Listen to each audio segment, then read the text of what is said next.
Hello, and welcome to At Your End Step.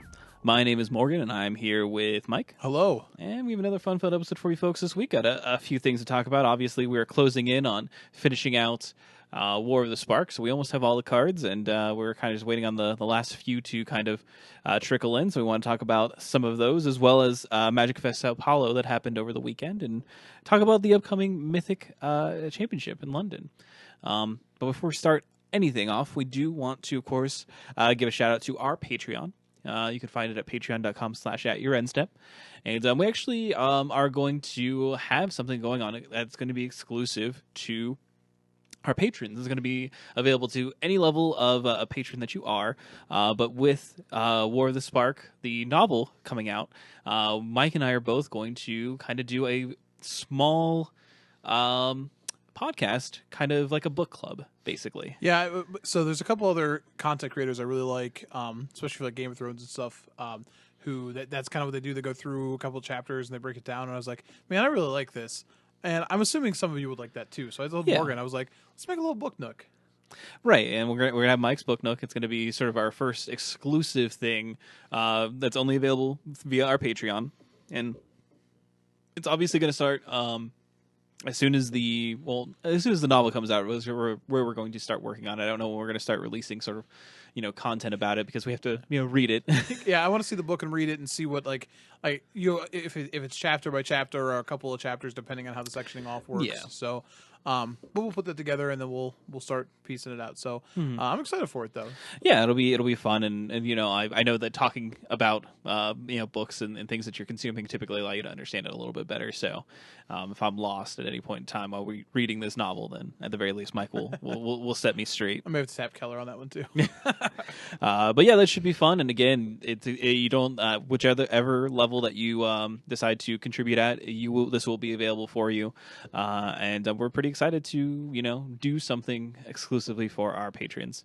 So if you are a patron, thank you very much, and get excited for some exclusive content. All right, so on to the community segment. So we of course do have even more War of the Spark cards to kind of bring up and discuss, and we definitely are getting to the end game, as it were, the where we're kind of seeing where all this is, how this is all going to end to some degree. We have the main enemy. We have the Nicobolus Planeswalker card, and it's Nicobolus Dragon God. And Mike, if you want to take the rest of it. Nicobolus Dragon God costs blue, black, red, so a total of 5 for a 4 loyalty legendary Planeswalker Bolus. So this is a mythic, so that means it has a static effect and 3 abilities. The static effect is pretty spicy. Yeah. Nicobolus Dragon God has all loyalty abilities of all other Planeswalkers on the battlefield. +1, you draw a card. Each opponent exiles a card from their hand or permanent they control. -3, destroy target creature or planeswalker. -8, each opponent who doesn't control a legendary creature or planeswalker loses the game. Now, there's an interesting tension with this card because ostensibly it gets better if there are other planeswalkers on the battlefield. But then when it's time for the end to commence, it doesn't want anybody on the battlefield. And just based on what we've seen, we before talked about we weren't sure how the story rollout was going to work on the cards. But based on what we've seen so far, this is brilliant. And this card plays perfectly with what Bolas is trying to do. Because in conjunction with this, we also got what has been alluded to for a little while, the Elder Spell. And the Elder Spell is a sorcery that has some pretty crazy text. So it's black as its CMC, and it's you said it was a sorcery. It's a destroy any number of target planeswalkers. Target planeswalkers, yep. Okay, and then choose a planeswalker that you control. Put 2 loyalty counters for each planeswalker destroyed this way. Yeah. So you use that spell to clear out all your opponent's planeswalkers after you've used them, and then you win the game. Fun fact, you need 7 mana and 2 planeswalkers on the battlefield to cast this and the Elder Spell on the same turn. Cast the Elder Spell, kill your opponent's planeswalkers, and if they don't have a legendary creature, you just win immediately. That's true. I mean, it is a one of those 2-card combos, and I guess you and your opponent might have to have some other cards on the battlefield. Like again, the Elder Spell. So the Elder Spell is like a crazy powerful card to hear the text on, especially in context of this set. But I do think this is like we've had a lot. Anytime we've had a spell that targets a planeswalker, it tends to also target a creature. Yeah, This is the first time we've had it that just says target Planeswalker, and that's yeah. it. All of them, if you want, which is incredibly powerful, but it's a super narrow card. So for constructive purposes, it'll be pretty dependent on the format, but its flavor with what's going on in the story and what's going on with Nicol Bolas, Dragon God, it's pretty great. Oh, for sure. I think like the combination of these 2 cards definitely feels like a very flavorful representation of what's going on in the story, which I think is a home run. As far as constructive playability for either of these cards, I'm going to be hesitant. To be honest, I think that I'm gonna be honest. I think the actual Planeswalker Nicol Bolas is pretty favorable. Its ultimate is possibly iffy, but like if you compare this to like other planeswalkers that have been good in standard so far, specifically comparing this to Teferi, because the 5-mana planeswalker has to pass the Teferi test. One, this is Grixis colors with 3-mana black commitment, so you are priced not playing Teferi anyways. Right, exactly. But if you look at what's made Teferi successful, this has a very similar stat line. +1 draw a card plus get value, like they exile a card or a permanent. -3 instead of bouncing a permanent like to the library, actually destroying a creature or a planeswalker. Now it can't target any permanent, Right? But I think that's fairly favorable, and its other ability is at least interesting. So now again, is there a Grixis deck that's going to go that heavy into black that wants this card? I don't know yet. But I do think if you compare it to what's been good in standard, that tick up, draw a card, get value, and that -3 get rid of a troublesome creature or planeswalker, I think it has a chance. Potentially, Grixis itself, I think, is in comparison to something like an Esper or even a Jeskai, something that has access to Teferi is inferior. In my opinion, and I think in a lot of other people's opinions, the answer is if you want to play a control deck, why not play these 2 colors? Right. Now you are getting more tools from the set. Don't get me wrong, but I don't necessarily think this has to be a control deck card. I think that if you look at how Grixis exists right now specifically, and I don't know if I said those words together, so I'll say it again. Grixis exists. Yeah. Especially on Arena, if you're following Arena deck lists on Twitter and looking at, there are a number of Grixis, like either blue-black with a slight splash of red or full-on Grixis builds that are, and like me who's been grinding, I'm currently at Diamond this season, there is a fair amount of these Grixis lists out there that the 4-drop slot is some mixture of Nicol Bolas the Ravager and Rekindling Phoenix, and their 5-drops are the Eldritch Reborn, and currently they're I'm going to forget the name of the Planeswalker. There's too many of them now. Ongroth, thank you. Depending on your mana builds, I could see this taking that slot. It doesn't have to be a control deck to just want a card that ticks up and gains value. Ongroth ticks up and does technically less than what this does, like the 2 life, right? But that I think that's interesting. So I don't think it necessarily has to be control. I think there's room for Grixis mid range. We've seen it. We saw it with the Scarab God. And I think we'd see that here now. So I'm not saying it will see play, but I do think it is favorable, and that tick up, draw a card plus get value is really powerful.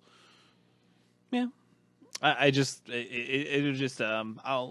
hesitant to say it's like a slam dunk. Yeah, that's fair. There's a lot of like colored mana. Like there are going to be times when you're trying to play that this card just be like, nope, don't have that. I don't disagree. This is the format where you can do it. You know what I mean? Yeah. That's the 12 shocks, 12 checks mana base. But I agree with you. There's a price to that as well. Well, there's a price to godhood. I agree. Yeah, but there's a with mono red being the boogeyman, and there being I fully believe there's going to be other aggressive decks that come out of new cards. I mean, if you look at the hype surrounding Feather, and some of the other sort of aggressive pump spell based aggressive decks that are coming from this, you definitely have to be able to survive for that long. And Esper does that through Wraths and through Tangential Life Gain. I mean, Absorb is 3 life.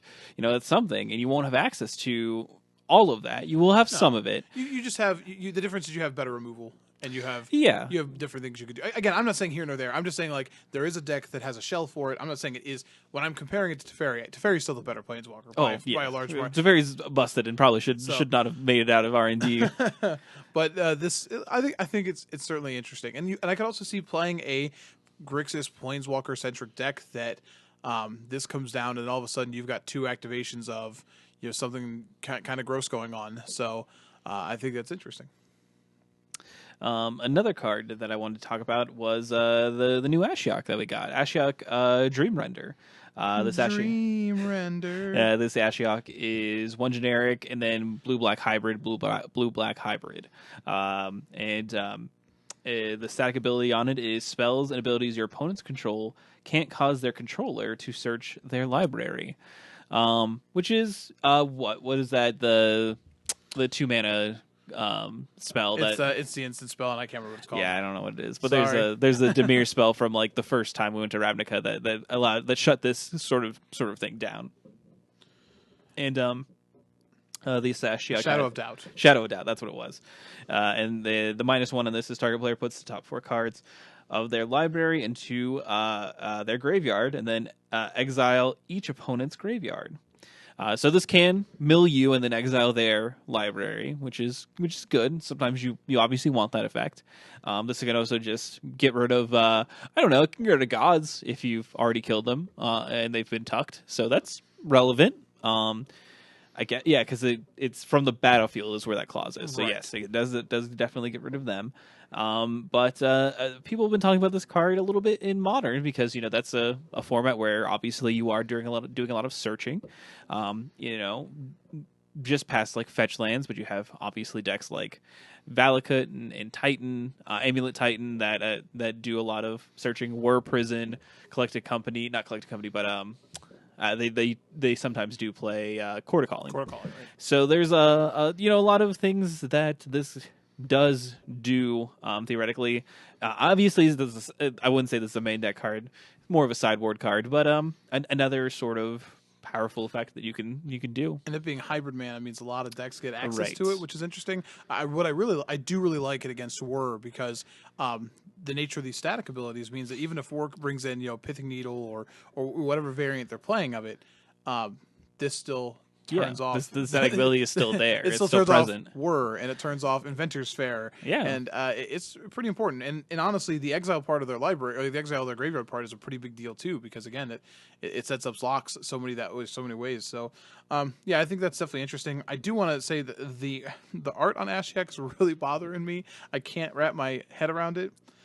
So I went back and looked at the original Ashiok, the Nightmare Weaver, and it was much easier to tell that Ashiok still had a head. Do you understand what I'm saying? Like, Ashiok is wearing a face mask, essentially, but you can see their head. The way the perception works here, like, somebody took a Cookie Monster bite out of the top of their head. I don't like it. To be fair, we obviously don't know that much about Ashiok. We don't. Purposefully. Ashiok Nightmare Weaver has a forehead. You can see it behind the veil. Yeah. This Ashiok, again, got that Cookie Monster bite, and I'm very upset. Different artists Look, are going to have eyes. You can see the eyes on Nightmare Weaver. Yeah. If you look at the art for Nightmare Weaver, you can see eyes. Ashiok, this new one. I mean, I need some HD art of this. I need some zoom in. I need some Here's forensics. the thing. I'm not going on Twitter. I'm not going to complain about how many fingers Ashiok has. I'm just saying that, like, glancing at this card, my brain went, what happened to their we head? need some CSI text to like zoom in and enhance, because that's how that works, right? It's 100% how that works. So, I do want to make mention because Morgan told me this, and I wasn't paying when I first saw the card. I always read the text here first, but then you start combing the art, and the head bothered me so much that I couldn't really comb the art. But this is also the first hint that we've had that some of the story for War of the Spark doesn't only take place on Ravnica.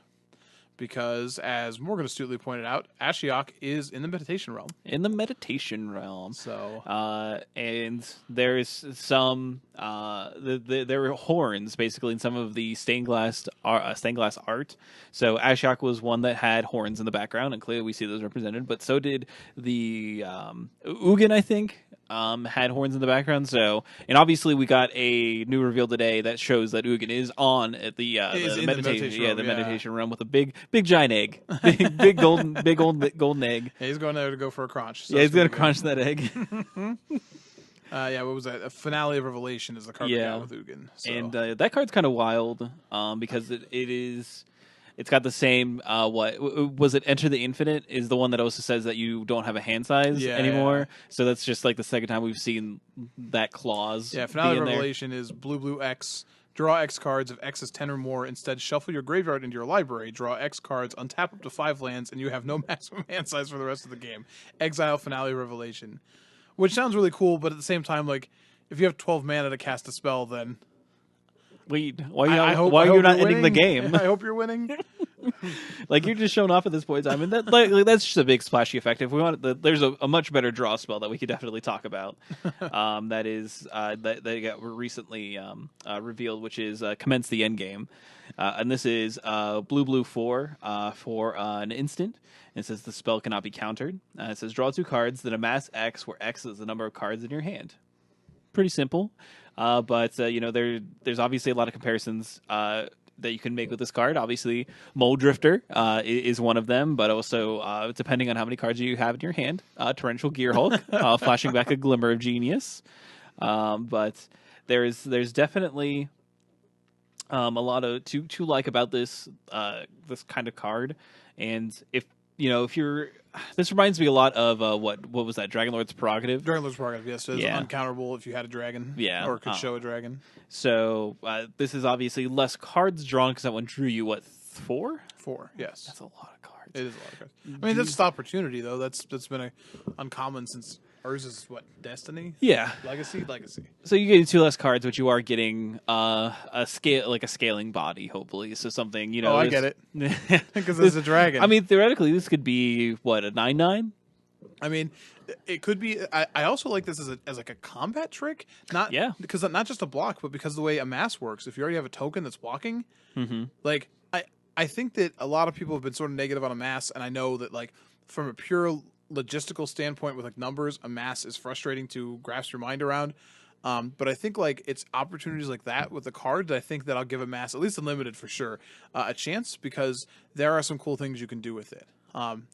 Random sidebar about Amass. Did you happen to read Mark Rosewater's article, the third one, about War of the Spark this week? I did not. If you haven't got a chance to, he had a 3-part article about War of the Spark the last 3 Mondays. But he talked about the origination of the Amass mechanic. They did want it to be an army, so they had them as 1/1 tokens. However, what they made them do is that they could only attack or block together.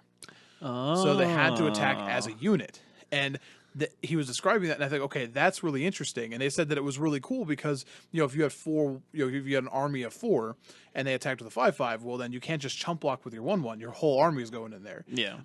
But he said that for purposes, especially of attacking planeswalkers in this format, it made it tricky to balance the planeswalkers with so many 1/1 tokens running around, because even if they had attacked as a unit, they still attacked separately. So that was why it became Amass as one with counters, and I thought that was really interesting. Like, I know some people were frustrated by it, but that design space is really interesting, and like the reasoning behind it made a ton of sense. So it was a good read. It was certainly a good read. Yeah, I like that. And so people are like, "Oh man, I wish you created an army," and I'm like, Chain Whirler is still in the format. Do you really just want a bunch of 1/1s that are just going to get taken down by Big Whirly Boy? We have 3 of them. Yeah. We have Chain Whirler, Plague Mare seems to play, and now we're getting Massacre Girl. And here's the thing. I know a lot of people are like, been quiet on that card. That card just wraths boards. Like, that card just wraths boards. And you also have Daggercaster, so 4. Oh, right. I forgot about Daggercaster. 4 of those. Dear Lord. Maybe, like, this was a late change to the Amass mechanic, and then they were like, "Oh, we went too hard in the paint. we can't actually make +1/+1 counter." Oh man, think if we still had what's his face still in the the Raptor, the menace, Ferocidon. Yeah, Ferocidon. Hey, look, here's your army. This dinosaur did not like your army. He's very angry at you. I think that's actually the entire point of the most recent Jurassic Park films, right? Sure, I guess. There's a raptor, and the army wants it. Yeah. I'm going to talk about Commence the Endgame for a minute. Yeah. Because I guess transitioning to our second point here, we can come back to more cards if you'd like. No, that's fine. I want to put a spotlight on some of the art that we've seen so far, because the art in this set that we have gotten so far is, we had a whole conversation where I felt about some of the Planeswalkers, and a lot of that hasn't changed too much. But a saving grace for me has been how incredible the art has been. Mm-hmm. And a few of these cards specifically, I want to mention, again, Commence the Endgame, which, if you're one of those people on Twitter who's like, well, I mean, Marvel had their team movie called Endgame, Yeah, they did, and this card was finished out the door before that. We didn't get that title until December, so take a Yeah. breath. You'll be okay. But Commence the Endgame, Noah Bradley on Twitter, he's selling the original piece. It's a canvas piece. It's a 30 by 40 piece. It's currently up to $6,600. Like, it's a great piece, but he took some high res shots of it, and it's just amazing. Like the bottom person in the portal underneath Bolus in this floating art. You can see Liliana, who has been directing the Eternals out, but she's in a very a pose of like defeat. Like, she's like, I don't want to be doing this, but I am. And behind her, you can clearly see Amonkhet and the architecture and the sons of Amonkhet. Like, I cannot believe the detail that is in this piece. And I was telling Morgan, you even got the cool, like, I graduated, summa cum laude, like I was in the top 10 of my class sash that Bolus is wearing. And I said, I hope the last thing that Ugin does in this battle is like he rips that off and he's like, and you were 15th in our class, you liar. So, but the piece, that art is just incredible. Like, everything about it is incredible. The detail is incredible, and sometimes it amazes me. Like, again, a 30 by 40 canvas print of his painting, and we get this tiny little picture of it on a card, and it's just amazing. The other one I wanted to mention art wise was Deliver Unto Evil. Yeah. Which is like a weird take on the Gifts Ungiven idea, right? Yeah. And we can talk about the card or whatever, but the art is this. So this is Seb McKinnon, and I want to give a shout out to him because he has a Kickstarter going currently because he's trying to finance a film. So if you back him, you can get you can help support the film, and at certain levels, you get like art prints that are signed or play mats, and they just unlocked the art for this Deliver Unto Evil card, which is. It's such a throwback to a different style of Magic artwork that shows Bolus looming over the Elder Spell. It shows 4 of the Gatewatch with their heads down. Like, if you haven't seen this art yet, go look up Deliver Unto Evil, like, right now. Go look up Seb McKinnon on Twitter. Go back his Kickstarter. I know that Ultra Pro is doing a playmat of this art, and I already texted it to a friend of the show, Keller. I was like, I've never bought an Ultra Pro playmat, like playmat ever in my life, and I am buying one. But the art is cropped for the playmat through Ultra Pro. So even Ultra Pro on Twitter was sending people to his Kickstarter. They're like, he's unlocking the uncut version of it, and you can get a playmat of that. So it was really cool to see this company who was like licensed the artwork to be like, but if you want the better one, go here. Yeah. It's just an incredible piece of work, and it makes me really happy that WotC could really start closing in right now what they want their art to uniformly look like.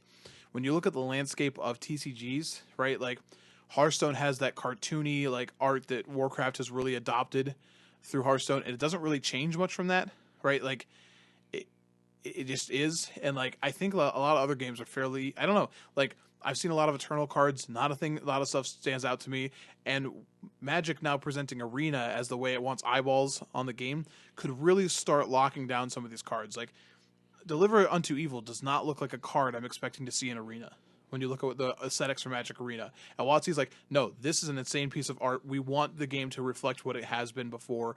Let's get it in there. And I think that's amazing.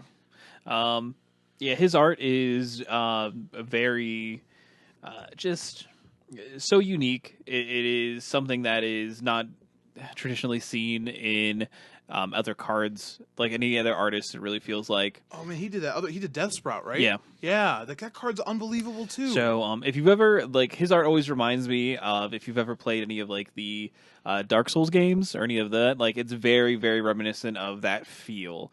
And it's always like a feel of sort of dread, and that is always in his art for a lot of what he does, and some of his pieces obviously aren't that way, but any of his darker pieces, like they just always hit home for me. Like his Chalice of the Void is just like straight up looks like a something that you would find in a art book for a Dark Souls game or something like that. So like looking here, like I'm looking at Conclave Tribunal, which like again, if you look at the rest of the art for that set, like is a pretty unique one. And looking at it as the widescreen format, this makes me think of Hellboy, actually.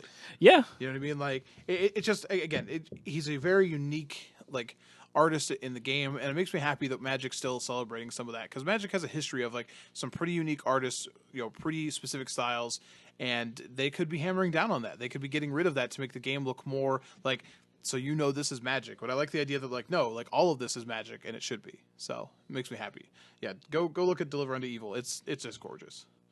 So yeah, that there's some we already talked about like the set, and we'll do the spoiler or the Palooza, but the art in the set has been a home run to me. For sure.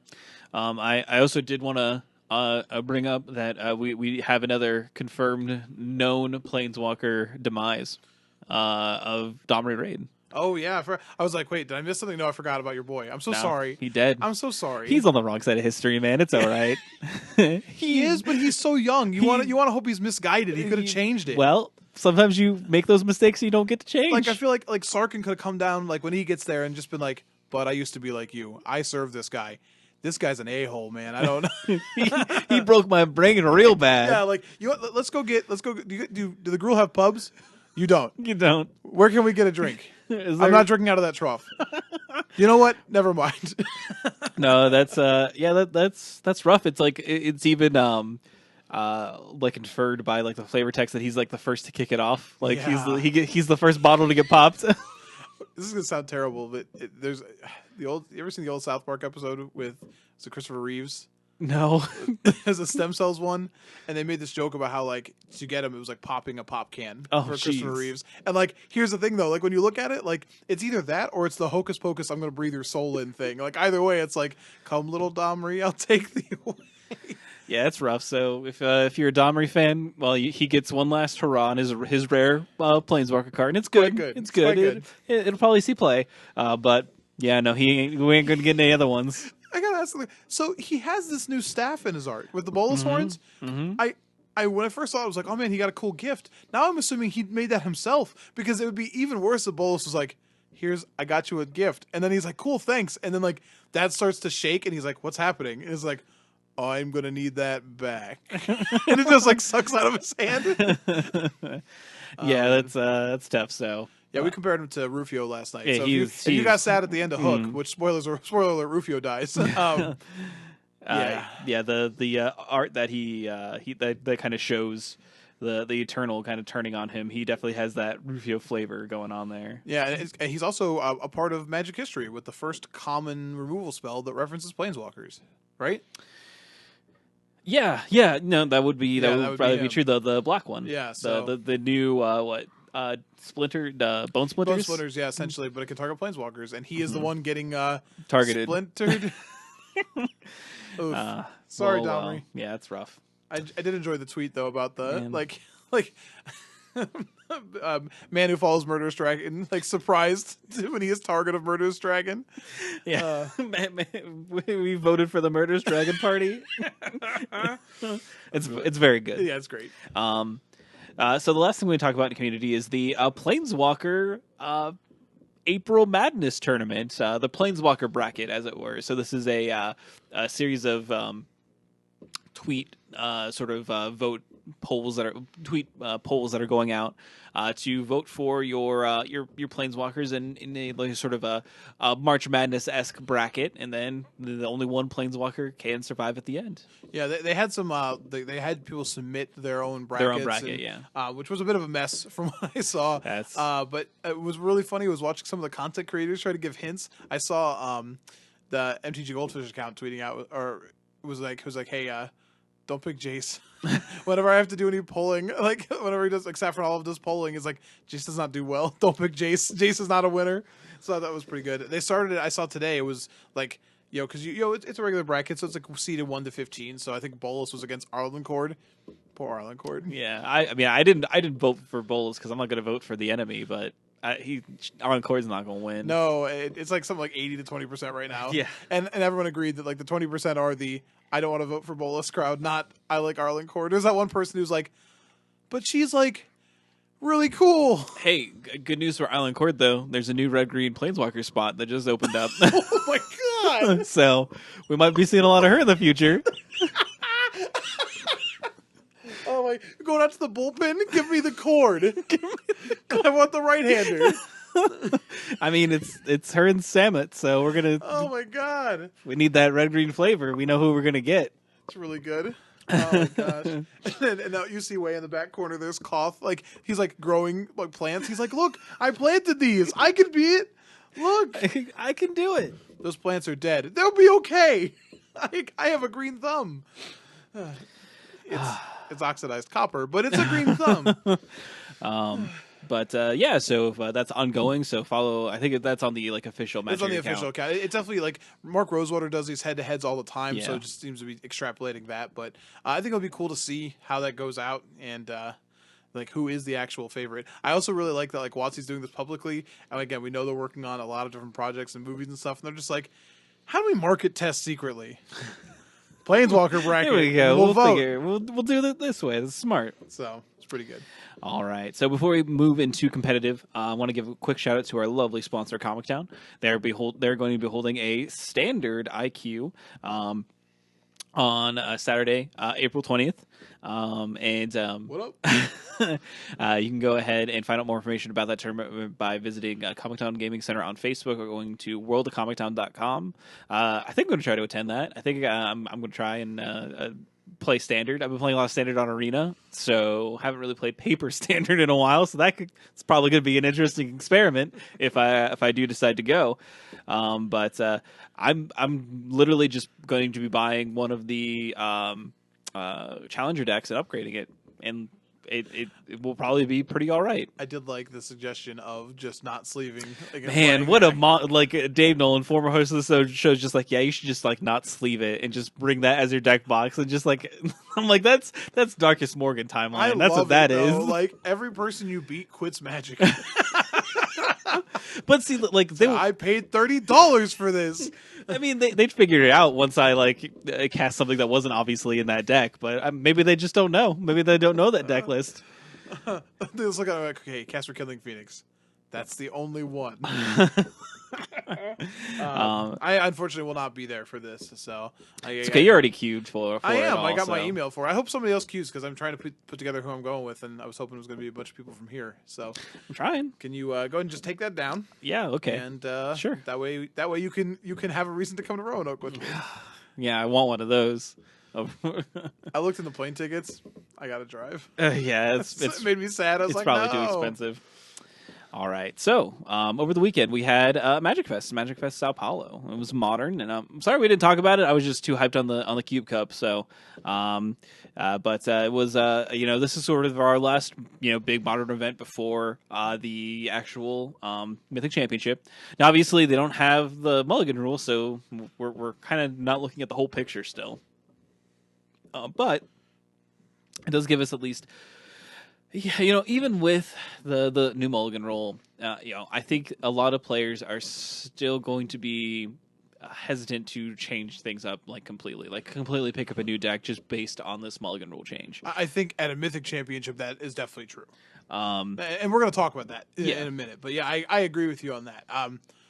We have some feedback, at least via social media, and what we've watched, and we can get to that in a minute. Sure. I just want to say, even though what it shows up here may be different than what we see, I wouldn't expect it to be much different, if that makes any sense. This is the last little bit of anything we have until London. So. Yeah, basically. So it was won by Marlos Bautista Faria. Your name is very cool. Playing Tron, beating humans played by Andres Cifuentes. And I'm sorry for all the names I'm ruining. You clearly have way better names than my lame name. So, but this was kind of an interesting story because we do have 2 copies of humans, the other one being in 3rd place. So 2 copies of humans in the top 4. This is a deck that kind of fell off a little bit and now is seeing a slight resurgence.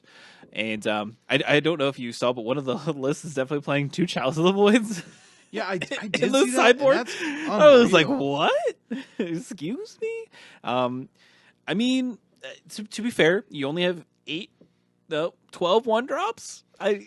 Once you have a violent play, it doesn't matter. Yeah, that's true. So, but that's something that Man, I think that's a statement about the format. And this is the third place list. This isn't the second place. No, it it's is. the second place It's second list. place. So I mean, like that's a statement about the format when you see a deck like Humans, looking to play first of all a non-creature spell.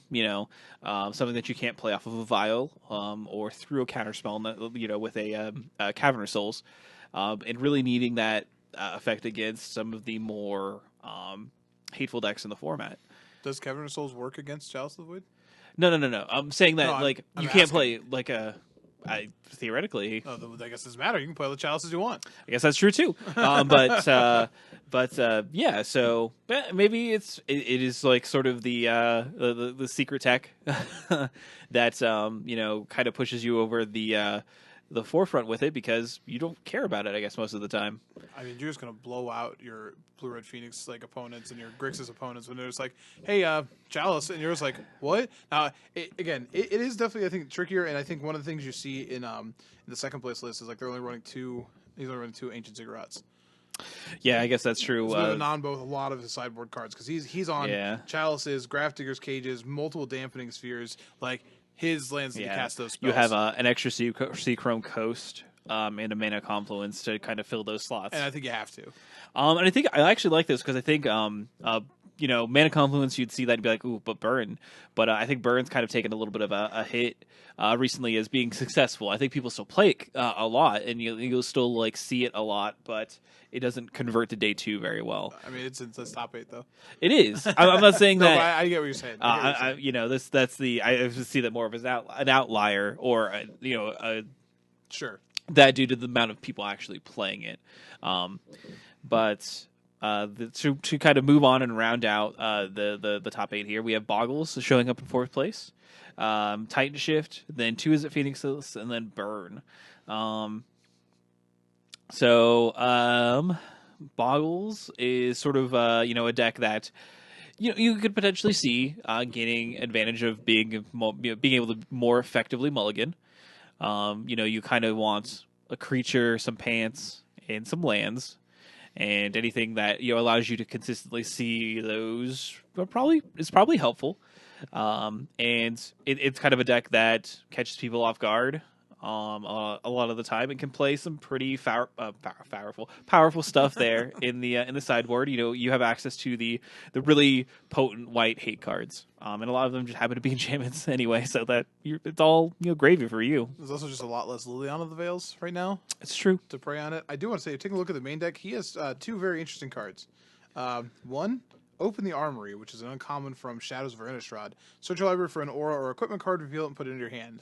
And then he's playing a lot of one-ofs here. So, he has a one of Grispoon, one of Hyena's Umbra, one of Spirit Link. So, he can go and sort of do that.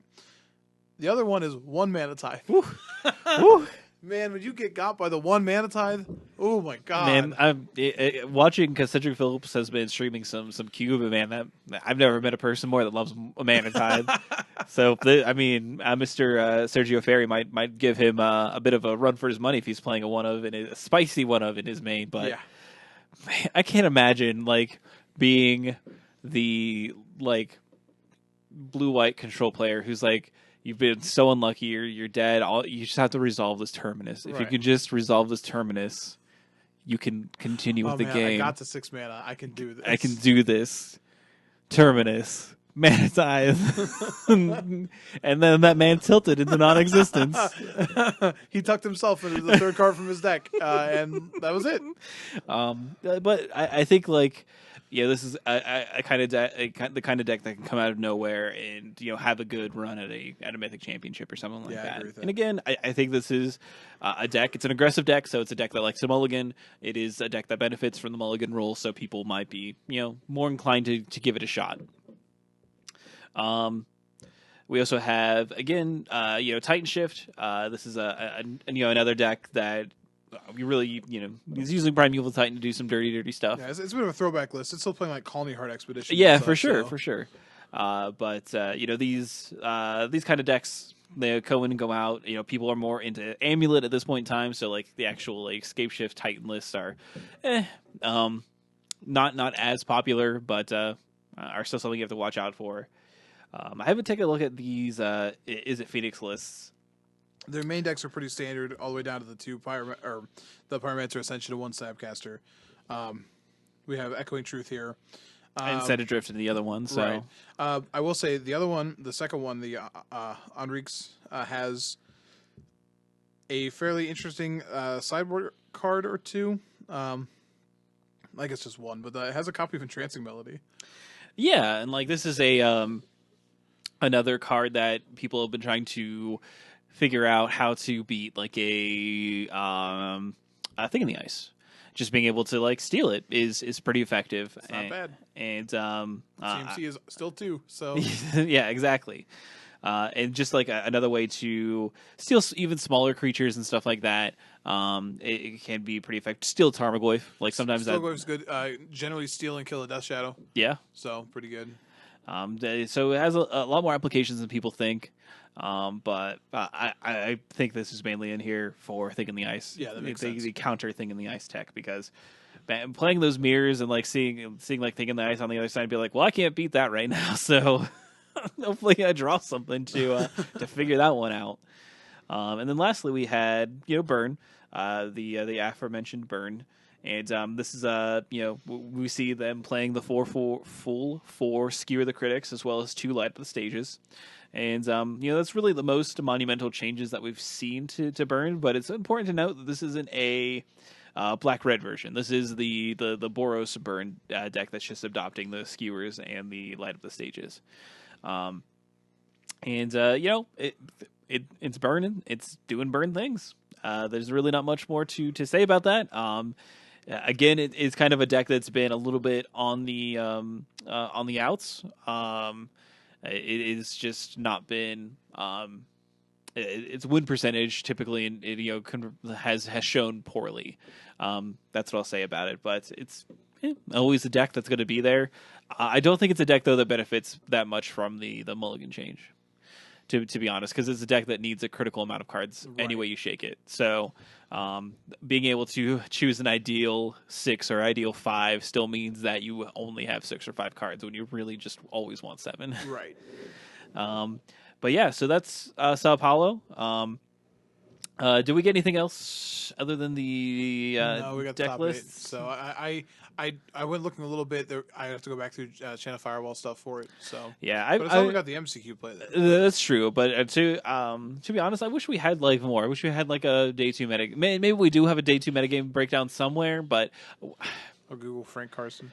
yeah, just why isn't this data easy to find and collect? Like, Just because it's not where it was and centralized where it was before. So that's unfortunate. that's all.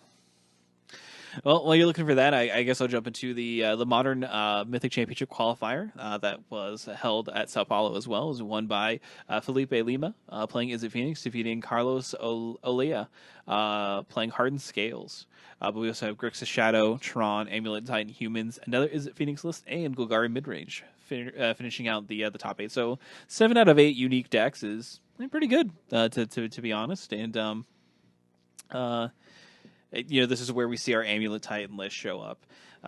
This is where we see the Tarmogoyf deck, the Liliana the Veil deck and Golgari Midrange show up. And even Grixis Shadow, which definitely had, I feel like from the scuttlebutt that I heard from the tournament, a lot of people were playing Grixis Shadow, if I wasn't mistaken. So, and this is another one that has actually gone back to playing Serum Visions.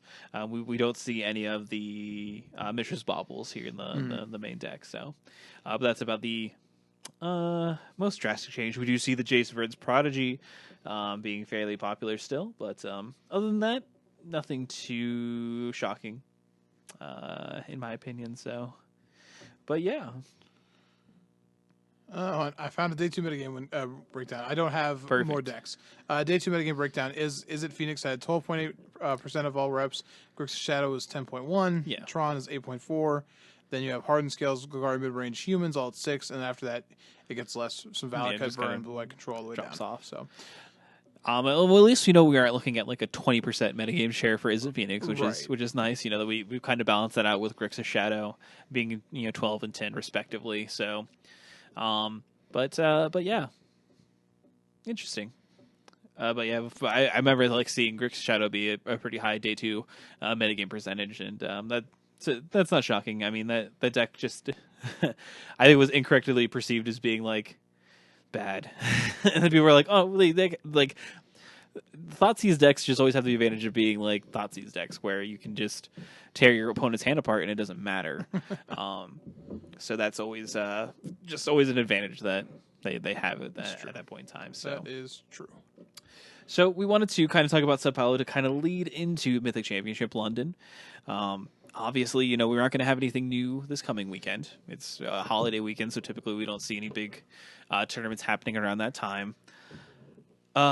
So we will have a more of a discussion about potentially something more about this next week even, but I know we're going to get the entirety of the set, so we may actually just be jumping straight into a set review of Some Persuasion next week, so we may not even have the time to really break it down. So that's kind of why we wanted to carve it out of this week's show and really talk about some interesting aspects about this tournament. The first of which is obviously the new Mulligan rule is in its testing phase on Magic Online. So there has been some feedback, and most of the feedback is fairly positive. Yeah, I think that's been really interesting to me. Is a lot of players have been positive, and the statement I've seen paraphrased multiple times essentially is,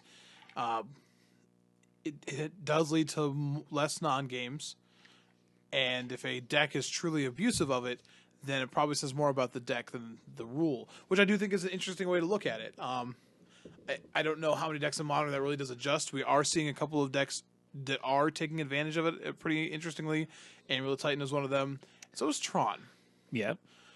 So if this is true and it's good, does that force them at some point to take action on Tron? Like, what if Tron just tears up the joint in London?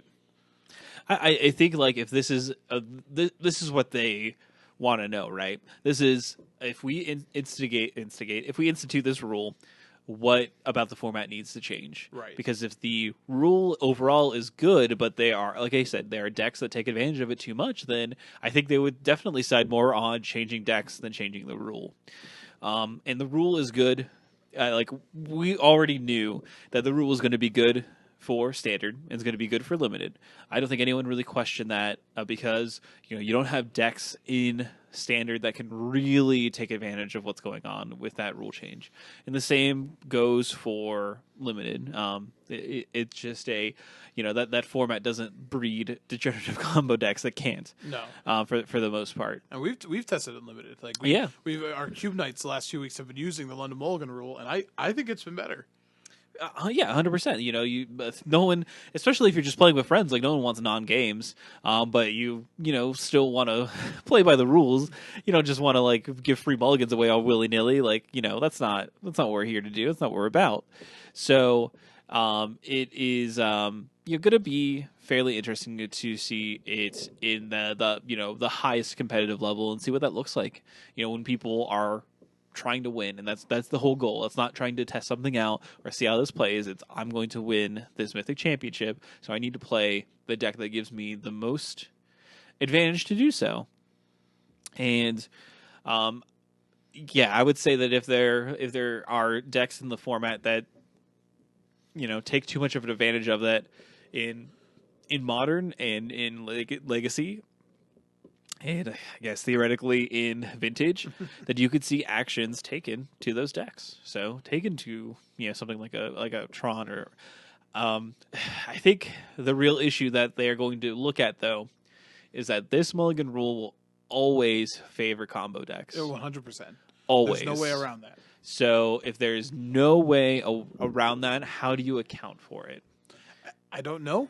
So the argument, the flip argument is, are any of the combo decks, especially in Modern, too oppressive, right? Like when I think about Modern and Legacy, and I think about combo decks that are so heavy on their hands, like what I mean, like their fail rate comes from the cards in their opening hands, right?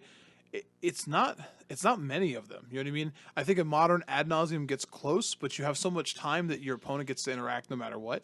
Yeah. We talked about the Pure Paladin deck, which definitely benefits from it, but again, still doesn't interact well with like just creature removal spells. So like whatever. And Legacy, like Belcher obviously comes to mind. That is a card. That is a deck that really needs a certain set of cards in its hand. But I it does benefit combo decks. But if it's not, I guess like if it's not just like leading to them immediately like winning, like because most combo decks aren't like that, especially in Modern, then I don't know. You know what I mean? Now, in formats like Vintage, there's a whole nother issue because like you're dealing with cards that are restricted as opposed to banned. Yeah. So like if you're looking for a one of card, the 7-card mulligan is better. Yeah. I don't know. I don't know what the answer is there. Tron speaks to me as a problem because of you really only need 3 cards and an X. Yeah. So the thing is, like, we're talking about this, but we won't have complete information, right? Because we won't know what's in Modern Horizons. Correct. So that's really where you're going to look for stuff that is, okay, you're going to see where all of this came into place in their design. If they knew that this was going to be a mulligan rule in a time where they could take action in Modern Horizons, then you could potentially see cards that are designed to help, decks have a safety valve for these, degenerative combo decks. That's something that is effective that you can use before, the third turn, something that theoretically you can have, 2 mana, and it be viable, to really interact with these decks. I think that is what we'll just kind of have to wait and see. And I hope that they, had that in mind. I hope that they were able to know that this was a change they were going to want to try, and were able to, directly input cards into Modern to support this change, so that we don't have to see any bans, so that we don't have to ban cards. I also think there's another part of that too. Like, there's nothing that says that this is definitely going to go through. Positive feedback, at least connotatively on social media, they have all the hard data. They're going to see all of the Moto games, and they're going to see, every match of the Mythic Championship as opposed to what we see on coverage. So this isn't a for sure thing, no matter what, regardless of that. I will say there's probably one card that they're going to take a look at, just because a lot of the decks that were trying to break the mulligan rule are using this, and I do think that like it's a card that was designed now before 2 total mulligan changes, and that might be Serum Powder. Just because like the card was designed with a different mulligan rule in mind. Like that was designed with like a mulligan rule that was like 2 mulligan rules ago. Will be at this point in time. And like that card with 7 card mulligans, you know what I mean? Definitely changes in its functionality a fair amount. And the cards that were the decks that were trying to push it the hardest on Magic Online, they started there. So that, just by the nature of like, hey, this card wasn't there's a lot of cards that we have that the way that they ended up getting errated because of like the 6th edition rules change or whatever else, or even like look at cards we talked about like Mog Fanatic before, like, or Fanatical Firebrand, cards that, man, they just can't be what they once were because damage isn't on the stack anymore. You know what I mean? They lose something when the rule change happens. So sometimes cards aren't designed to interact with the way the rules are now written. It's just how it works. The other thing that we have is we talked before about how deck lists are going to be public, but interestingly enough, they're not going to be public until after round 5. So after the first, or after the first round, because your first 3 rounds are limited, right? And then your first round of constructed, no one knows what quote unquote no one knows what anyone's playing. So it's fair. I linked here to a Twitter thread from Sam Black this is last week, but him talking about how weird it is, and talking about some of the things were like, essentially saying here that it means players spend time being secretive instead of hyping their decks, and also creates a single round with different rules and incentives than the rest of the rounds, which is weird. You shouldn't have like a Shahrazad sub game in the middle of your draft and then your constructed rounds. And I agree, like it does mean that people, like when they do interviews and stuff, they can't like, hey, tell us about your Modern deck. Are you excited about this? Well, we have one secret round, so I can't talk to you about it yet, Rich, but thanks. You know what I mean? Like it is odd to just section off one round of this whole tournament and be like, this is different from the rest of them, because it shouldn't be, and it does seem odd. I think we both were pretty positive about deck lists being revealed. Like the Cardboard Live extension and me getting to watch as a viewer, it's much better. Playing in the tournament, I don't know. You know what I mean? Like when I played a Pro Tour, it did not matter if my deck was secret or not, because one, I got scouted by 5 different people in my first round, and two, I did terrible and constructed, so they didn't care afterwards. So they were like, what's he playing? Doesn't matter. It's trash. So like, maybe you care more otherwise, but I think like being able to immediately jump on innovations, immediately jump on these things is better. And it just seems weird because the deck lists have to be turned in before, so they could all make it public like that. I don't understand the reasoning behind it. I really don't. Yeah, I think it's confusing for no reason other than to be like holding on to like something but I don't get it. Like, whatever. But yeah, maybe they'll change it. Maybe they'll decide that this was not the not the thing that they decided to do, and kind of open it up a little bit early, so there's not this weird in between round. So I guess the next thing that we want to talk about is what decks do you expect to win the tournament? I said which decks to win. Obviously, only one wins, but let's say generically which decks we expect to do well. I mean, you've heard us multiple weeks now talk about these metagame breakdowns. Is it Phoenix is the number one deck in the format? Yeah, and I definitely expect it to be the number one or number two deck.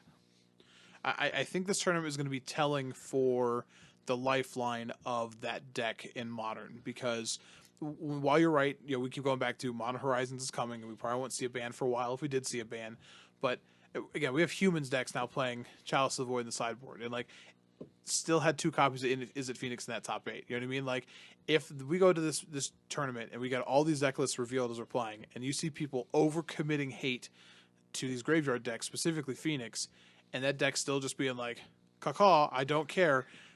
It might be a legitimate problem at that point. It just might. The numbers have been at the point where it's worth the Eye of Sauron's been like staring for a while. And I think like you have to look at other decks. Mentioning Tron and Amulet are 2 decks you also think you have to look at with the Mulligan rule, and like we've seen some of the Amulet decks go. As we have the SEG Tour Innovators who keep pushing it. That deck gets more and more interesting each time. And now again, we just talked about an Ashiok that might be a good card against that. I like letting the format move around it. Amulet Titan I think is a deck that can certainly be beat. But we talked last week, and you specifically mentioned that it might be a deck that it just gets more and more popular as more and more people sit down to really take the time to learn it. And I gotta tell you, if you've been paying attention to social media, a lot of pros have been taking the time to learn it. Mm-hmm. So it is like the deck has just an absurdly high ceiling. Like its power level is ridiculous, and it can win from ridiculous board states where people are just like, I didn't think that could happen, and you just win. It is wild, but the deck is complex. Agreed. So it's not going to be everyone's cup of tea. It's a deck that requires a lot of work and education on it, and education about the rest of the format as well, and how you are positioned between a bunch of different matchups. So I don't expect that deck to win. I wouldn't be surprised if it top-8'd, and I wouldn't be surprised if it was one of the more popular choices of the tournament.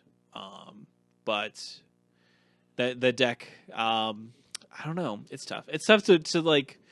It's not unknown. People know about it, but it's also hard to always prepare for everything the deck throws at you and what it looks like from any given weekend.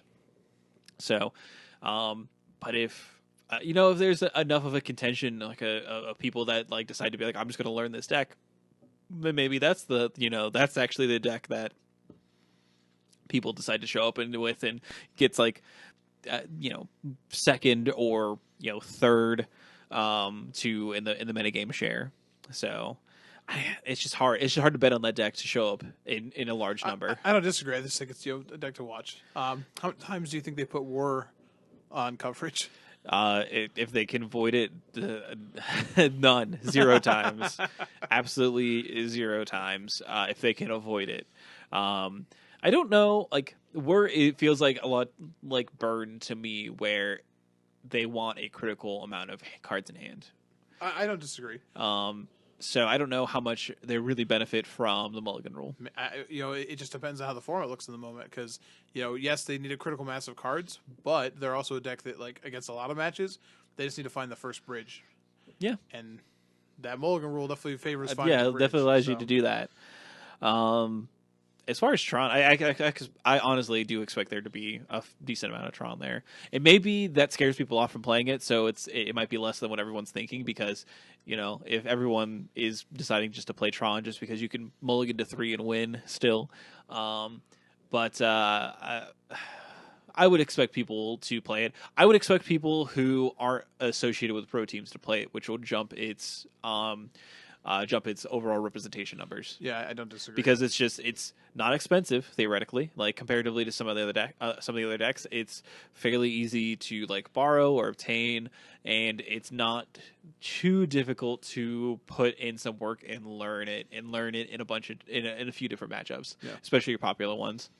And it's a deck that's going to benefit from this rule. Like, there's a lot of positives to it, and it's also got a very, very high ceiling, just like Alien Titan does, where it's just like, oh, turn 3 Karn, kill your land. I turn 3 Karn, I win the game, and maybe I don't win it immediately, but I win the game.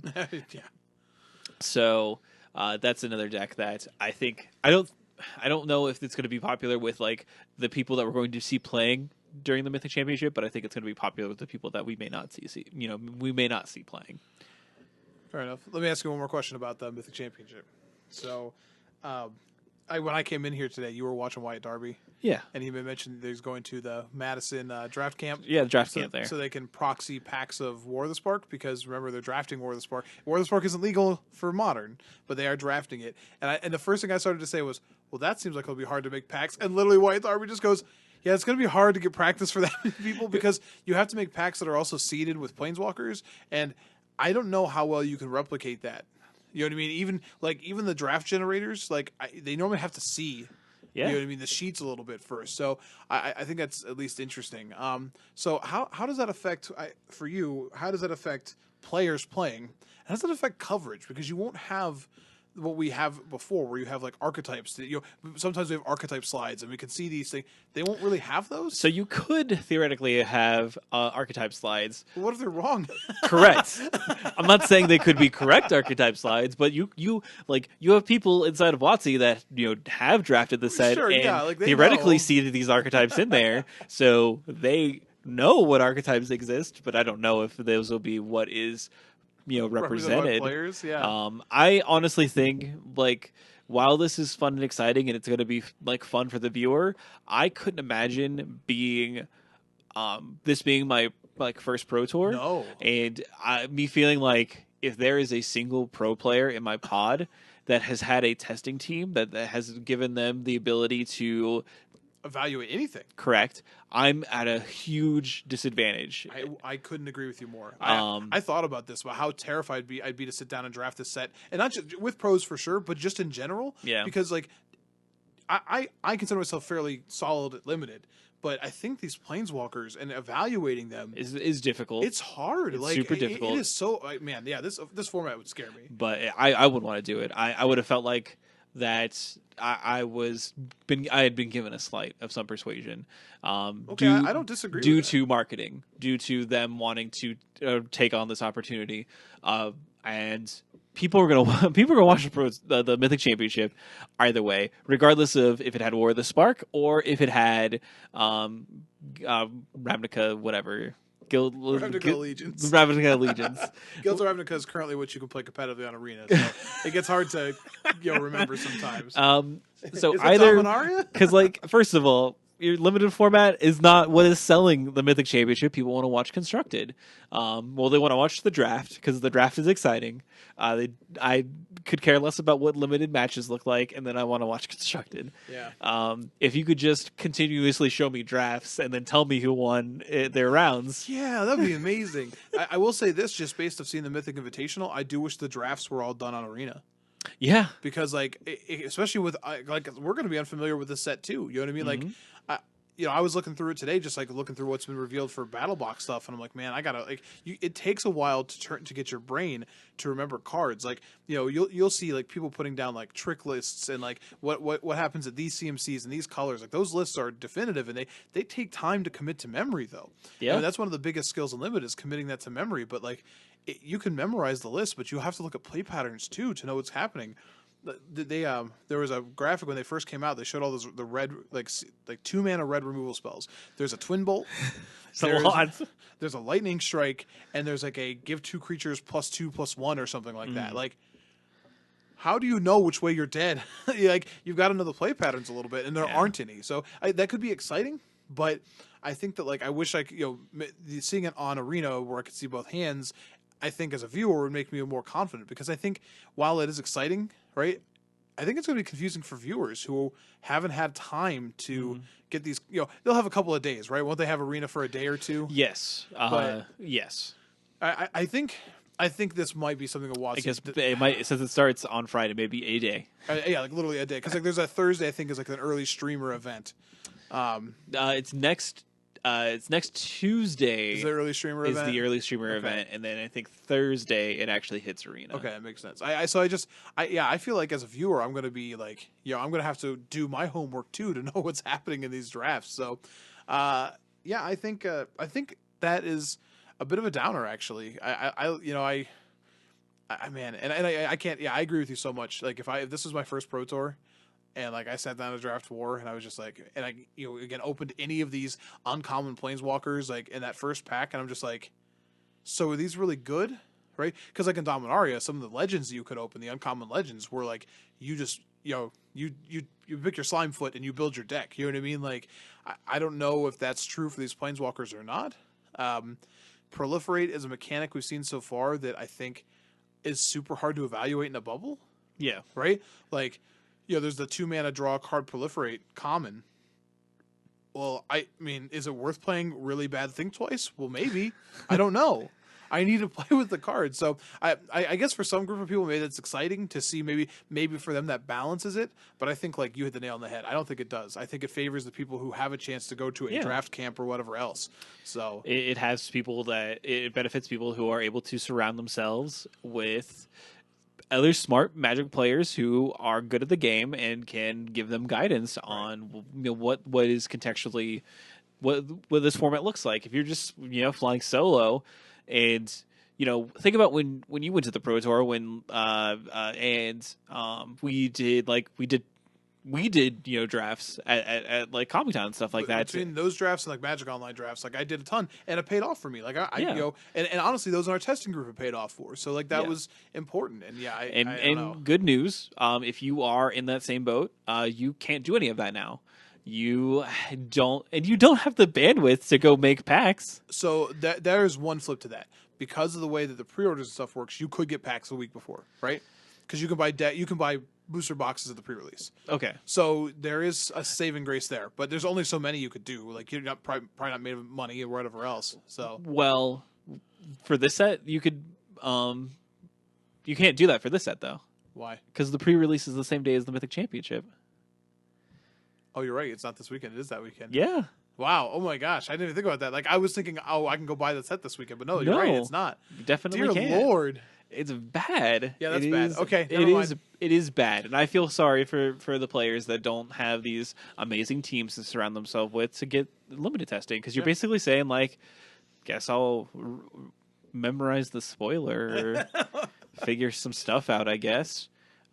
So I think that's kind of, again, as a viewer, like putting myself in the viewer's shoes, like, okay, that's cool. I guess like it'll be interesting to see it all play out, but dump the whole set. And again, Cube Tutor. What is the most unfortunate thing is we're not going to see those players that are disadvantaged by this. We're going to start our Sure. We're going to get the most highest power pod that's going to have the most names, and then we're going to watch the names play. And that's fair. And again, maybe they'll like cannibalize each other a bit though too in this scenario. So Maybe. I will say like it isn't that far off from how disadvantaged single players are in other ways. Yeah. But specifically in constructed, but in limited, like I think it'll be tangible, and that's kind of tough. So I'm interested to see how they go about it and what it looks like, because man, the commentators also have to go through a boot camp for this too, right? 100%. You know, most of the time our commentators also are people who like limited. You know, Yeah. like Marshall is a guy who will have drafted a ton, so he'll know cards. Man, I don't know if he will now. So I doubt he'll even have like a draft under his belt. Right. To be perfectly honest. But that'd be a weird place to have a draft. But hey, you want to come to my belt draft? No, stop asking. No one wants this. Like, why? That's no. It's not even a thing. Yeah, like I said, you know, I'll be watching. I mean, me too. Well, so that would kind of that weekend's. I'm gonna be honest. That weekend's a little tough for watching other things. Yeah, So because we got some Endgame to watch, That's and true. There's some Game of Thrones that weekend to watch, and yeah. there's a lot of stuff to do. Now, to be fair, it is going to be in London, so it's going to be a different time zone. So we'll probably be watching like reruns That's true. I suppose. of it. So Oh, that's good. I can just skip limited. All right, fair enough. yeah. There you go. I fixed it. I fixed it. So I think that this Mythic Champion is going to be wild, and I am kind of scared of the feedback that'll come from it. To be perfectly honest, because I think it might be interesting. To be like A lot of different voices for different reasons. yeah, but it makes for good content, I suppose. It's true. Anyway, so that's going to be everything for. And you can hear all on At Your End Step. So that's going to be everything for us this week. And before we, There is a tournament. there is a tournament. What's Magic going on? Fest Niagara Falls, but it's Ravnica Legion sealed. Oh, there you go. It is the forgotten one. Fair enough. So. If you are going to go attend that, have a good time, and we won't be talking about it. So we Not might actually at all. we might might say who won it. If you win it and you really want us to say your name, like tweet at us, I guess. But yeah, that's going to be what's happening over the weekend, as well as, of course, the Standard IQ at Comic Town. So if you are local or coming down from wherever you are, hopefully I'll see you there at the IQ.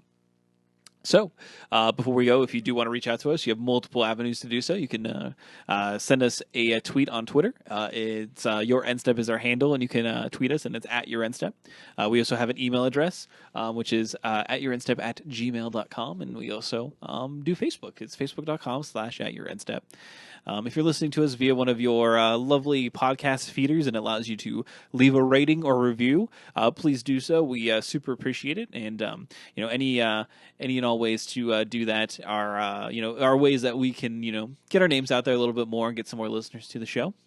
Also want to give a thank you to all of our listeners who are picking us up from Legit MTG. Be sure to check out some of the articles they have on there as well as their store. Lastly, but clearly most importantly, we have our Patreon, patreon.com/@yourendstep. Again, we are going to be doing Mike's Book Nook. So if you are going to be, someone who is picking up the novel and reading it, we'll be reading it along with you and be doing some nice short shows to kind of go over what we're reading so far and kind of what we feel about it. And talk about cool. I'm sure there's going to be cool parts in it that we're going to talk about. Yeah, I'm going to go full NPR on that. Just like, welcome to the Book Nook. Yeah, I'm going to just practically ASMR videos. I wish our me pretending to drink coffee. I think I don't know if our soundboard would be good for ASMR videos. I don't know if I could tweak it enough to like get it to the right. But our $20 Patreon. But if that's what you want. But yeah, so that's pretty exciting. And again, we are still working on some other exciting things that are coming down the pipeline. So stay tuned to our Patreon as well as Twitter. Because if anything is going to be going on that's kind of new and exciting and different, then I'm probably going to put it on Twitter as well. That's going to be everything for us this week. And we'll catch you next time. You have a great one. Bye.